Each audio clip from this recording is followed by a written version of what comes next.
Bueno, muy buenas noches, amada iglesia. Gracias por esa oración tan especial. Y bueno, la alabanza que tuvimos en esta noche ha sido increíble. Delante del Señor estamos y estamos orando de acuerdo y estudiando el libro de San Juan, la vida de Jesús de acuerdo al testimonio de Juan el apóstol. Recordemos que Juan fue uno de los testigos oculares y estuvo con Jesús desde el principio del ministerio de Jesús, más aún hasta su muerte, resurrección, y fue testigo ocular de todas las cosas que pasaron en la iglesia hasta su muerte. Bueno, Juan es el único apóstol que muere de manera natural. Él muere en lo que hoy es Turquía. En ese tiempo tenía una iglesia en Macedonia, pero bueno, vamos a hablar de eso y estamos hablando de Jesús. Estamos hablando de cómo Jesús empieza su ministerio, y aquí hay algo bien especial porque vamos a leer San Juan capítulo 1 del versículo 35 en adelante. Dice: al día siguiente Juan estaba de nuevo con dos de sus discípulos, y al ver que Jesús andaba por allí dijo: este es el Cordero de Dios. Y los dos discípulos lo oyeron hablar y siguieron a Jesús. Jesús se volvió y al ver que lo seguían les dijo: ¿qué buscan? Ellos dijeron: Rabí, que significa maestro, ¿dónde vives? Y él les dijo: vengan y vean. Y ellos fueron y vieron dónde vivía y se quedaron con él aquel día, porque ya era como las 4 de la tarde. Andrés, el hermano de Simón Pedro, era uno de los dos que habían oído a Juan y habían seguido a Jesús. Este halló primero a Simón, su hermano, y le dijo: hemos hallado al Mesías, que traducido significa el Cristo. Entonces lo llevó a Jesús, quien al verlo dijo: si tú eres Simón, el hijo de Jonás, tú serás ya llamado Cefas, que quiere decir Pedro. Y luego en el 43 dice: al día siguiente Jesús quiso ir a Galilea y halló a Felipe y le dijo: sígueme. Y Felipe era de Betsaida, la ciudad de Andrés y Pedro. Y Felipe halló a Natanael y le dijo: hemos hallado a aquel de quien escribió Moisés y la ley y también los profetas, a Jesús, el hijo de José de Nazaret. Y Natanael le dijo: ¿y de Nazaret puede salir algo bueno? Y le dijo Felipe: ven a ver. Cuando Jesús vio que Natanael se le acercaba, dijo a él: aquí tienen un verdadero israelita en quien no hay engaño. Natanael le dijo: ¿y de dónde me conoces? Jesús le respondió: te vi antes de que Felipe te llamara, cuando estabas debajo de la higuera. Natanael le dijo: Rabí, tú eres el Hijo de Dios, tú eres el Rey de Israel. Jesús le respondió: ¿crees solo porque te dije que te vi debajo de la higuera? Pues cosas mayores de que estas verás. También le dijo: de cierto te digo, que desde aquí en adelante verán el cielo abierto y los ángeles de Dios subir y bajar sobre el Hijo del Hombre. Amén. Esta es la palabra del Señor. Y quiero llamar su atención frente a varias cosas de lo que hemos venido hablando, porque es increíble. Vemos que, recuerden que la última vez que estamos predicando de Juan, hace 15 días ya, hablamos de que cuántos habían visto o cuántos habían oído en el bautismo de Jesús: este es mi Hijo amado en el cual hay complacencia. O cuántos escucharon: este es el Cordero de Dios que quita el pecado del mundo. Pues había una gran multitud, pero solo le siguieron 2 de los discípulos, estos 2 que estuvieron ahí con Juan y creyeron el testimonio de Juan: he aquí el Cordero de Dios que quita el pecado del mundo, y siguieron a Jesús.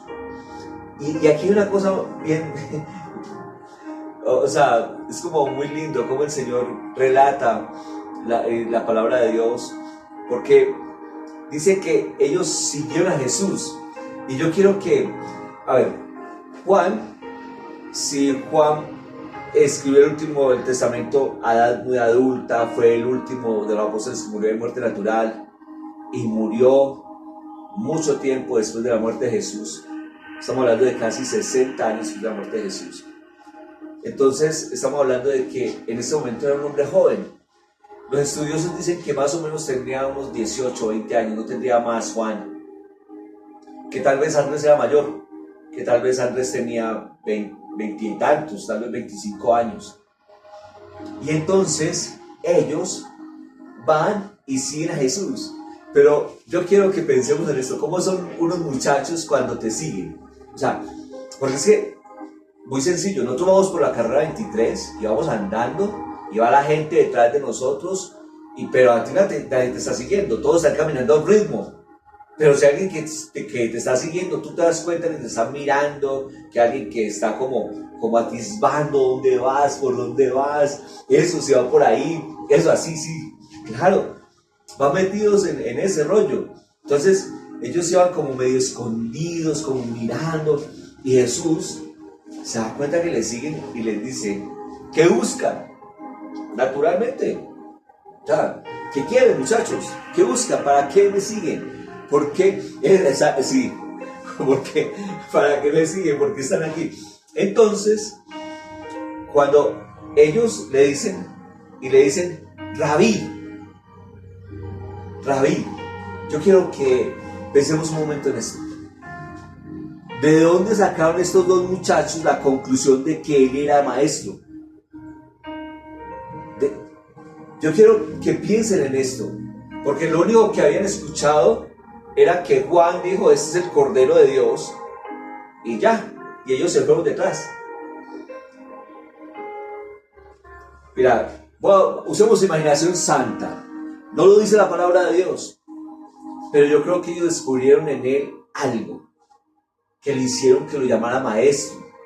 Cómo trataba a la gente, cómo se dirigía a las personas que se encontró en el camino, cómo actuaba. Y a veces pensamos que el maestro, porque las películas son especiales, y sobre todo de Jesús, porque lo muestran como andando lento, pausado, como con una sobriedad y una serenidad increíble. Y entonces, ¿así andarían los maestros de esa época? Pues yo me pregunto, porque yo, por ejemplo, el maestro que más recuerdo era una papeleta que en la clase andaba mil y nos decía mil cosas de historia. Me encantaba el profesor Eduardo de historia, y él, en ningún momento nosotros lo reconocíamos como maestro por lo que nos enseñaba y lo que nos decía, cómo trataba a la gente. Era muy amable, era muy querido. Pero ¿cómo te das cuenta tú cuando vas por la calle que alguien es un maestro? Pues la forma en que trata a las personas. Yo creo que ellos antes tuvieron que ver que Jesús trataba bien a otros y eso los motivó a decirle maestro. Ellos tuvieron que haberlo visto. O sea, no hay otra forma. Nadie más lo dice. Ni siquiera el Juan dice, él es el maestro. No. Pero, ¿qué más? Me impacta lo que le responde Jesús. Porque quiero que nos metamos en el texto, en la historia. Haz de cuenta que tú eres Juan y estás ahí. O que tú eres Jesús, o que tú eres Andrés. Y entonces Jesús les dice, ¿qué buscan? ¿Qué quieren? ¿Por qué me siguen? Entonces ellos le dijeron, Rabí, maestro, ¿dónde vives? Y él les dijo, vengan y vean. Síganme, vengan y vean. Mis amados, si nosotros hoy una persona fuera y me dijera, ven, yo quiero ver dónde vives, yo quiero ver dónde tú estás, yo quiero que... ¿Tú lo harías? ¿Tú lo llevarías a tu casa? Esa pregunta es buena, porque aquí vienen más cosas. Dice, vengan y vean. Y ellos fueron y vieron donde vivía. Y no solamente vieron y entraron y ay, tan bonita la casa, y se quedaron en la puerta y ay, sí, ay, ese cuadro tan bonito que tiene. No. Ellos, dice la palabra de Dios, que y se quedaron con él aquel día, porque ya era como las 4 de la tarde, como la hora 10ª, dice en otra versión. O sea, ya era la hora en que iba entrando la noche y iban a comer, a cenar. Y él los invita, quédense. Yo me imagino cómo sería esa comida esa noche. Ellos comiendo con el maestro, hablando de tantos temas. ¿Cómo sería hablar con Jesús? Yo creo que hablar con Jesús, si hoy en día, cuando tú te sientas con tu Biblia y la Biblia te atrapa y empiezas a consultarla y a querer más de ella, ¿Cómo será haber tenido la palabra viva? Haber tenido a Jesús ahí al frente. Wow, eso tuvo que haber sido increíble. Y ellos impactados en su corazón de todo lo que Él les habló, de todas las cosas que Él les dijo. Eso tuvo que haber sido maravilloso. Tuvo que haber sido muy lindo. Pero más aún, ellos se quedaron con Él y me impacta lo que sigue, porque después de un encuentro con Jesús viene algo aún maravilloso, más especial, y es que Andrés, el hermano de Simón Pedro, que era uno de los dos que habían oído a Juan y que habían seguido a Jesús, halló primero a Simón, su hermano, y le dijo: hemos hallado al Mesías, que significa Cristo. Hemos hallado al Mesías, que significa Cristo. Entonces mira, lo primero que nosotros necesitamos entender y saber cuando llegamos a los pies del Señor, a la presencia de Dios, es que necesitamos ver quién es, seguirlo, conocerlo. Pero eso también es una enseñanza para nosotros de que nosotros también tenemos que invertir en la vida de otros, permitir que nosotros seamos libros abiertos, cartas leídas, que nosotros demos testimonio, que realmente nos veamos de una manera especial. Y yo quiero leer un texto que a mí me apasiona y me gusta muchísimo. Ya se los he predicado, pero quiero traerlo aquí, porque en Hechos capítulo 11 dice así de un hombre. Y ¿ustedes se acuerdan de José? Bueno, Bernabé. Recuerden que él se llamaba José y luego le cambia el nombre a Bernabé. Y dice que cuando él llega a Antioquía, la gente de Antioquía que vio, dice que Bernabé era un hombre bueno, lleno de fe y del Espíritu Santo. Un hombre bueno. Lo primero que vieron estas personas cuando él llega allí a Antioquía es que él era un hombre bueno, un hombre amable,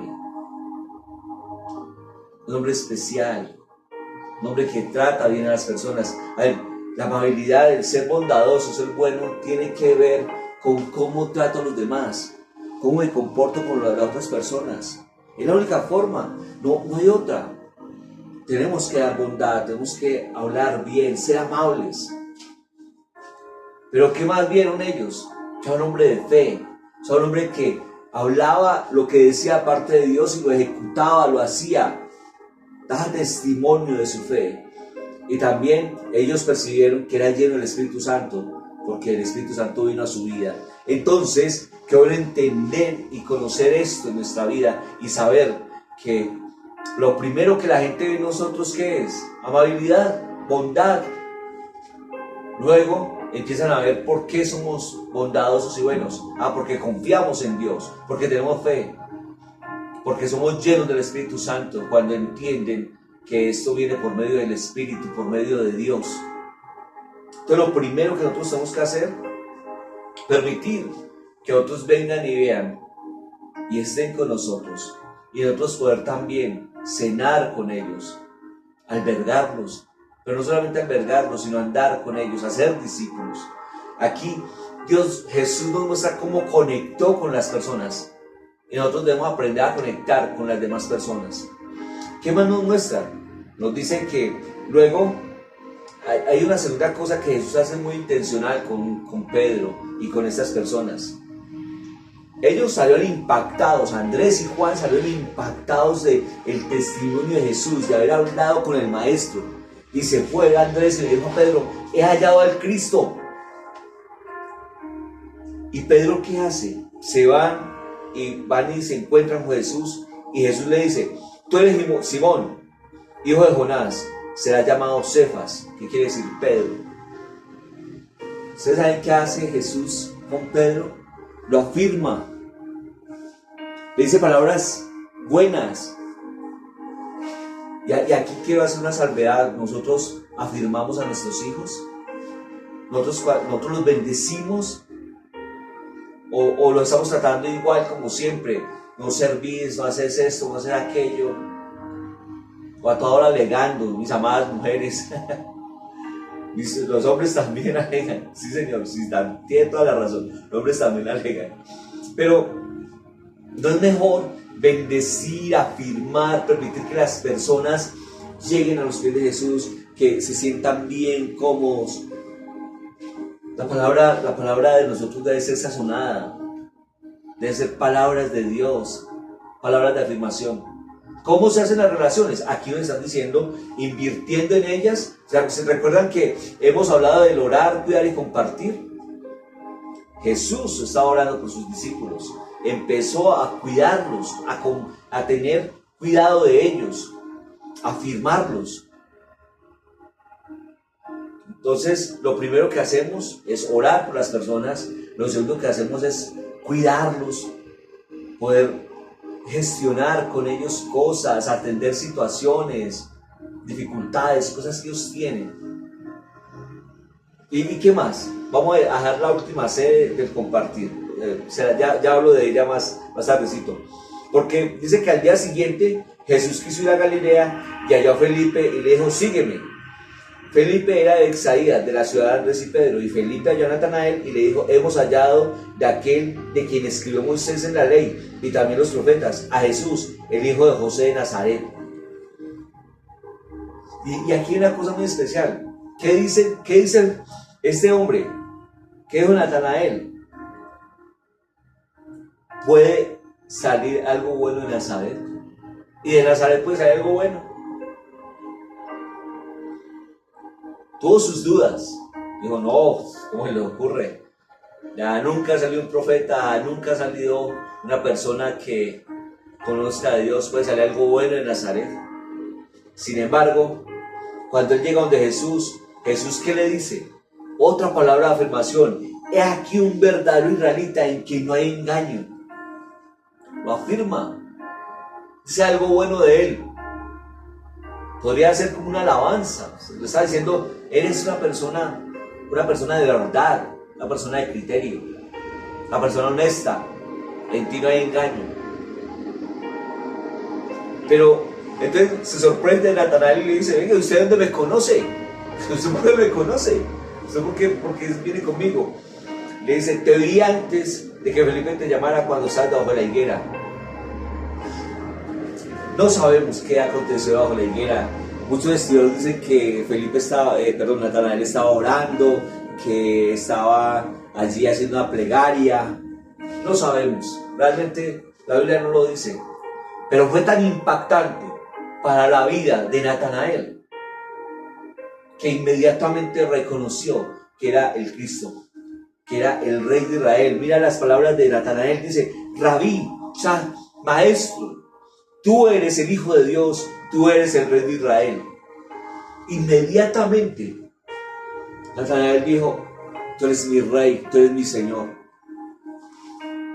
No sé qué aconteció debajo de la higuera, no lo sé, la Biblia no lo dice. Y no quiero utilizar mi imaginación en esto, porque así como utilizo mi imaginación en algunas cosas, en esta no me atrevo a hacerlo. Pero lo que sí dice es que Jesús le respondió, ¿crees solo porque te dije que te vi bajo la higuera? Pues cosas mayores que estas verás. Jesús le está diciendo, mira, sí soy yo el Hijo de Dios. Mayores cosas verás. Sí soy el Cristo. No se lo dijo explícitamente, no le dijo, sí, yo soy el Cristo. Pero se lo dijo implícitamente y le dice, de cierto les digo, he aquí en adelante verán el cielo abierto y a los ángeles de Dios subir y bajar sobre el Hijo del Hombre. Mis amados, aquí él compartió abiertamente de que él era la salvación, de que él era Jesús. Y nosotros tenemos que compartir a otros de las buenas nuevas de salvación. Entonces necesitamos un derrotero. ¿Cómo así un derrotero? Sí, orar por las personas, cuidar a las personas como lo hizo Jesús y compartirles de Jesús, compartirles esa salvación tan grande. Eso es lo que tenemos que hacer. Eso es lo que nos queda. Y aquí vemos tres cosas especiales, porque vengan y vean, vengan, miren, dar testimonio, que seamos cartas leídas de Dios, que podamos ver cómo Él se mueve a través de nuestra vida y cómo esto nos ayuda. También el poder afirmar a otros, el poder tener unas relaciones con otros buenas. Y por último, yo quiero que pensemos en esto. ¿Por qué Jesús le dice a Natanael, te vi en la higuera? ¿Qué pasa allí? Allí hay algo bien especial, porque allí hay una revelación. Pudo haber sido que lo haya visto en el Espíritu, pudo haber sido que lo estaba poniendo cuidado y fue y lo vio y estaba orando por él, o también que lo supo en su espíritu por medio del don de palabra de ciencia. Pero sea lo que haya sido, en ese momento hay un actuar del Espíritu Santo sobre la vida de Natanael, porque Natanael reconoce, tú eres el Hijo de Dios. Por parte de Jesús vino una palabra que cambia la vida de Natanael. Mis amados, entonces, que vengan y nos vean que somos buenos, que somos honestos, que somos personas de fe, que estamos declarando palabra de Dios, que estamos afirmando a las personas y que somos llenos del Espíritu Santo. ¿Por qué? Porque el Espíritu Santo se manifiesta a través de nuestra vida. Así como lo vimos en Bernabé, en Antioquía, en Hechos 11, así pasa con Jesús aquí. Es el mismo modelo y es el modelo que nosotros tenemos que aplicar. Las personas que ven en el ámbito natural, que somos personas buenas, queridas, buena gente. También, si nos conocen un poco más, que ven que somos personas de fe, que actuamos de acuerdo a como dice la palabra de Dios, que actuamos de acuerdo y damos pasos de fe y somos valientes y arrojados en cuestiones de fe. Y si nos conocen más, pueden determinar y llegar a tener impresiones o precisiones de parte del Espíritu Santo por medio de nuestra vida en sus vidas. Como cuando tú oras por un enfermo y se sana, o cuando tú le compartes a alguien la palabra de Dios y le permites que y esa persona recibe a Cristo como su Salvador, pues inmediatamente ha creído y ha conocido en Cristo, ha conocido a Jesús. Ese milagro es de parte de Dios. Esto no es tuyo, esto es de parte del Espíritu Santo en tu vida y en la vida de esa persona a la que le estás compartiendo de Jesús. O cuando tienes una palabra de ciencia. A mí me pasó una vez algo muy cacharro en un parque, estamos compartiendo, y uno de los niños que iba conmigo, que le estaba enseñando a compartir, me dice, dígale al Señor que yo estaba hablando con un señor de edad, y el Señor me decía, no, y me alegaba que la religión, y bueno, una cantidad de cosas que muchas veces hablan las personas sin saber. Y el niño me dijo, se arrima y me dice, dígale que es sordo del oído izquierdo. ¿Pero por qué va a decir eso? Entonces el niño vuelve y me, venga, dígale que es sordo del oído izquierdo. Entonces cuando yo le digo al Señor, no me acuerdo cómo me llama en este momento, eso fue hace muchos años, fue en el parque de la NEA, y le digo al Señor, a este anciano, Señor, ¿usted es sordo del oído izquierdo? ¿Pero usted qué le dijo? Y ahí mismo le dije, mira, el Espíritu Santo nos acaba de revelar, Él me acaba de decir a mí que le dijera que tú eras sordo del oído izquierdo. Y esto es para que tú creas que existe un Señor Salvador. Y el viejito me paró bolas y hizo la oración de fe con nosotros. Era un anciano. Y yo sé que Dios tocó su corazón y tocó su vida ese día y recibió a Cristo como Señor Salvador. Desafortunadamente no me volví a ver con él, pero yo sé que él hizo esa oración de corazón porque fue tocado por el Espíritu Santo. Mira, cuando nosotros compartimos de Jesús, cuando nosotros mostramos el poder del Espíritu Santo, el Espíritu Santo no es para nosotros, no es para que tú vivas muy rico, muy bueno, para que tengas las revelaciones y las impresiones de Dios en tu corazón, es para otros, para que otros sean impactados por el poder del Evangelio, para que tú tengas la valentía, el denuedo para hablar a otros. No, espectacular, ahora sí, espectacular hablar en lenguas, todos los dones del Espíritu, pero más que el don del Espíritu, el don del Espíritu es el fruto del Espíritu en ti: amor, gozo, paz, paciencia, benignidad, bondad, fe, mansedumbre y templanza. Ese es el carácter de Cristo en nuestra vida.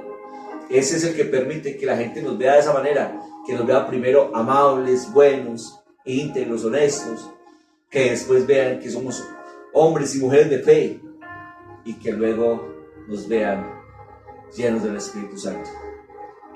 Así lo hizo Jesús con sus primeros discípulos. Creo que así lo hagamos nosotros con nuestros discípulos.